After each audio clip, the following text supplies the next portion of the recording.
दोस्तों बहुत बहुत स्वागत करता हूं आप सभी का। लोकतांत्रिक व्यवस्था को मदारी का खेल बना दिया गया, जिसमें जनता और सिस्टम कठपुतली बनकर रह गए हैं। इससे पहले तो आपने कई बार यह सुना होगा कि जो चुनाव आयोग है वो बीजेपी का एजेंट है, लेकिन इस बार एक ऐसा सबूत हाथ लगा है जिसके बाद पक्के तौर पर यह कहा जाने लगा कि सत्ताधारी पार्टी और चुनाव आयोग में जबरदस्त सांठगांठ है। दोस्तों, आजाद भारत के इतिहास में ऐसा पहली बार हुआ जब किसी चुनाव आयुक्त के खिलाफ महाभियोग की प्रक्रिया शुरू हो गई। ये हैं ज्ञानेश कुमार, ये हैं भारत के मुख्य चुनाव आयुक्त, यही है वो सबसे बड़े चुनाव अधिकारी जिनके खिलाफ महाभियोग की प्रक्रिया शुरू हो गई।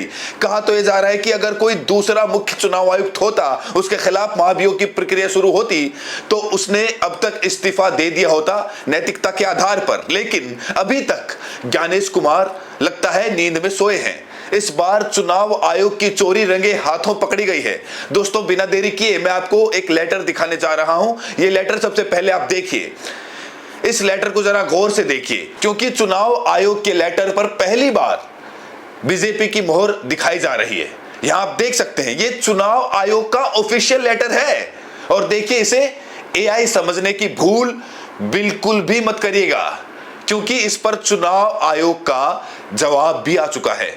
तो यह लेटर सच है कि चुनाव आयोग के लेटर पर बीजेपी की मोहर है। यहां आप देख सकते हैं।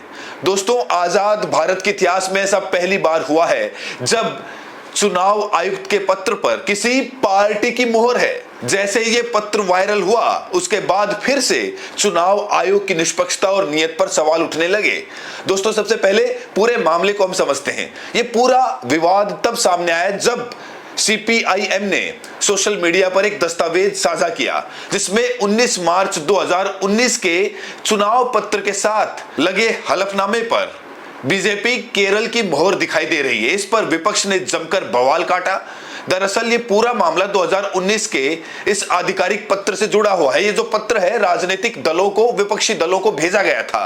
अब सबसे बड़ा सवाल यहां पर यह खड़ा होता है कि क्या चुनाव आयोग के दस्तावेजों में बाहरी हस्तक्षेप हुआ है? चुनाव आयोग के दफ्तर में आखिर भारतीय जनता पार्टी की मोहर कैसे आई? क्या चुनाव आयोग के दफ्तर में दो मोहर हैं, एक चुनाव आयोग का, एक पार्टी विशेष का? आखिर इतनी बड़ी गलती चुनाव आयोग कैसे कर सकता है? जैसे ही चुनाव आयोग के दफ्तर से पत्र वायरल हुआ, तुरंत चुनाव आयोग, दिल्ली चुनाव आयोग, इलेक्शन कमीशन ऑफ इंडिया की तरफ से सफाई भी आ चुकी है। चुनाव आयोग ने इसको लेकर स्पष्टीकरण दिया है।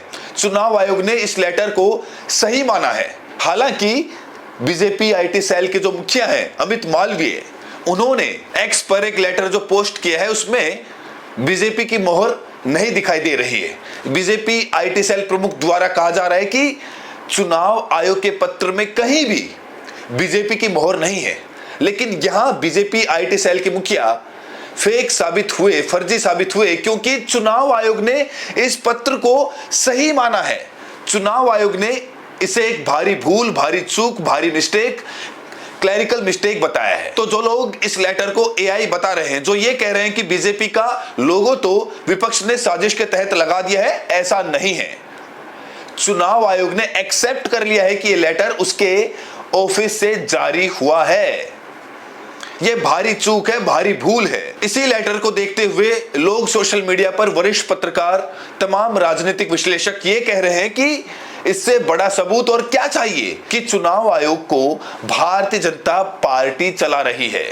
सोशल मीडिया के कई यूजर इस समय चुनाव आयोग की आलोचना कर रहे हैं। एक यूजर ने तो यहां तक कह दिया, अरे भाई इतना अचंभित क्यों हो, ये तो सबको पता है कि चुनाव आयोग ही बीजेपी है। झारखंड मुक्ति मोर्चा की तरफ से भी एक रिएक्शन है, जिसमें कहा गया है कि अगर ये सारी संस्थाएं और एजेंसियां एक महीने भी अपने कार्यों का ईमानदारी पूर्वक निर्वहन कर ले, तो भाजपा का चुनावों में खाता भी नहीं खुलेगा। वहीं ब्लॉगर अर्पित शर्मा ने बड़ा रिएक्शन दिया। उन्होंने कहा कि इस डॉक्यूमेंट पर स्टाम्प सही है, नाम गलत प्रिंट हो गया है। इसका नाम इलेक्शन कमीशन ऑफ इंडिया नहीं, इलेक्शन कमीशन ऑफ बीजेपी होना चाहिए। वहीं इस पूरे मामले को लेकर पत्रकार आदेश राव लिखते हैं कि चुनाव आयोग ने सोचा होगा क्यों साहब लोगों को तकलीफ दें, मोहर यही रख लेते हैं। दफ्तरों के शरीर ही अलग हैं, आत्मा तो एक ही है। कहा जा रहा है कि चुनाव आयोग, बीजेपी का दफ्तर भले ही अलग अलग हो, लेकिन इनकी आत्मा एक ही है। चुनाव आयोग के पास दो मोहर मौजूद है। तो दोस्तों, इससे बड़ा सबूत जनता को और क्या ही चाहिए कि चुनाव आयोग जो अपना लेटर जारी करता है तो उसमें विशेष पार्टी का मुहर लगी होती है। बड़ा सवाल यही है कि चुनाव आयोग को इस समय कौन चला रहा है, यह सबसे महत्वपूर्ण सवाल है। और यहां देखिए, इस ट्वीट के बहुत सारे मायने मतलब निकाले जा रहे हैं। यहां देखिए, शाह और ज्ञानेश कुमार की फोटो लगी हुई है और इसे ही क्लरिकल मिस्टेक बताया जा रहा है। दोस्तों, आपको बताना जरूरी है कि ज्ञानेश कुमार की नियुक्ति 2023 कानून के तहत हुई है। आपको याद दिला दें, चुनाव आयुक्तों की नियुक्ति समिति में पहले सीजेआई विपक्ष के नेता प्रधानमंत्री होते थे, लेकिन इस सरकार ने उस कानून को बदल दिया। 2023 में नया कानून आया जिसमें सीजेआई को उस समिति से सीजेआई को हटा दिया गया, केंद्रीय कैबिनेट मंत्री को रखा गया। तो इसीलिए कहा जा रहा है कि ज्ञानेश कुमार निष्पक्ष नहीं है, क्योंकि उनकी नियुक्ति ही अवैध तरीके से हुई है। उनकी नियुक्ति ही निष्पक्ष नहीं है, तो फिर ज्ञानेश कुमार आखिर निष्पक्ष कैसे हो सकते हैं।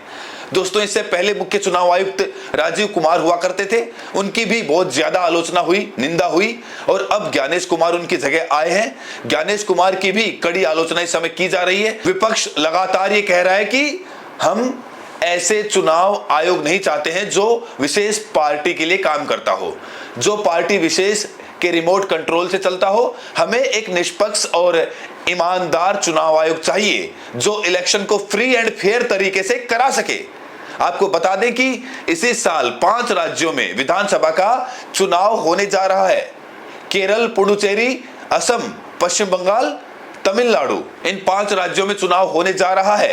कायदे से तो इन सभी राज्यों में एक ही डेट पर चुनाव होना चाहिए था, लेकिन आपको जानकर हैरानी होगी कि चुनाव तारीखों में भी इस बार खेल हो गया। कहीं 9 अप्रैल को वोटिंग हो रही है तो कहीं 23 अप्रैल को वोटिंग हो रही है। हालांकि 5 राज्यों के नतीजे 4 मई को आने वाले हैं। सवाल तो यह भी खड़ा हुआ कि जिस देश में 1 नेशन 1 इलेक्शन की बात हो रही है, उसी देश में चुनाव आयोग 5 राज्यों का चुनाव एक साथ क्यों नहीं करा सकता।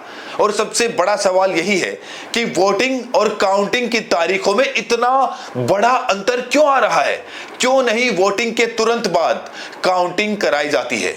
ये सवाल देश की जनता लगातार पूछ रही है। और जब से ये लेटर चुनाव आयोग का वायरल हुआ है, तब से लोग यही कह रहे हैं कि ये जो चुनाव आयोग है, ये सत्ताधारी पार्टी के रिमोट से चल रहा है। निष्पक्षता बिल्कुल खत्म हो चुकी है। खासतौर से ज्ञानेश कुमार की निष्पक्षता पर लगातार सवाल खड़े हो रहे हैं और ज्ञानेश कुमार को इस समय हटाने की भी डिमांड की जा रही है। लोकसभा में इनके खिलाफ इंपीचमेंट लाया गया है, महाभियोग लाया गया है। हालांकि महाभियोग से हटेंगे नहीं हटेंगे वो अलग सवाल है, लेकिन इनके ऊपर एक दाग तो लग चुका है। आजाद भारत के इतिहास में ऐसे पहले मुख्य चुनाव आयुक्त बन गए जिनके खिलाफ इंपीचमेंट की कार्रवाई शुरू की गई। बहरहाल दोस्तों, इस वीडियो में इतना ही। आप लोग बताइए, हमारा चुनाव आयोग कितना निष्पक्ष है, कितना ईमानदार है। आप लोग जनता जनार्दन जरूर इस सवाल का जवाब दे सकते हैं। और ये वीडियो आप कहां से देख रहे हैं, कमेंट्स में जरूर बताएं। बहुत बहुत शुक्रिया।